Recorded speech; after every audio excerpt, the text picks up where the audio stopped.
SSC CGL 2018-তে আসা অসাধারণ লেভেলের একটা অঙ্ক পেয়েছি, দেখি তোমরা কে কে এই অঙ্কটা করতে পারো। দেখো অঙ্কটাতে বলেছে যে একটি নির্দিষ্ট পরিমাণ টাকার 12.5% বার্ষিক সরল সুদের হারে 3 বছরের সরল সুদ তার আসলে চেয়ে 3500 টাকা কম।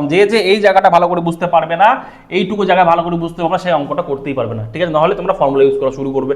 দেখো তবে আসল টাকা এবং সরল সুদ কত, এখানে দুটো অ্যান্সার চেয়েছে, আমি তোমাদের একটা অ্যান্সার করিয়ে দেবো। সরল সুদটা কত সেটা আমি তোমাদের করে দিচ্ছি, আসল টাকাটা কত তোমরা কমেন্ট বক্সে আমাকে জানাবে, ঠিক আছে? দেখো সবার ফার্স্ট এই অঙ্কটা দেখতে হবে, 12.5% যেহেতু বার্ষিক সরল সুদ আছে, 12.5% ফ্র্যাকশন ভ্যালু আমাকে বের করতে হবে। তাহলে 12.5% ফ্র্যাকশন ভ্যালু কত, 12 × 1/2% ইকুয়াল টু কত, ফ্র্যাকশন ভ্যালু 1/8, ঠিক আছে? তাহলে আমি ধরে নেবো 8টা কি, 8টা হচ্ছে প্রিন্সিপাল, একটা হচ্ছে কি ইন্টারেস্ট, আই ফর ইন্টারেস্ট, ঠিক আছে? তাহলে 1 বছর ইন্টারেস্ট যদি 1 টাকা হয়, আমাকে 3 বছরের লাগবে, আমাকে 3 বছরে চেয়েছে, তাহলে 3 বছর ইন্টারেস্ট কত, 3 টাকা 3 বছর ইন্টারেস্ট, ঠিক আছে? তাহলে আমি লিখে নেই প্রিন্সিপাল কত টাকা পেলাম আমি, 8 টাকা, ইন্টারেস্ট কত টাকা পেলাম বলো, আমি ইন্টারেস্ট কত টাকা পেলাম, 3 টাকা, ঠিক আছে?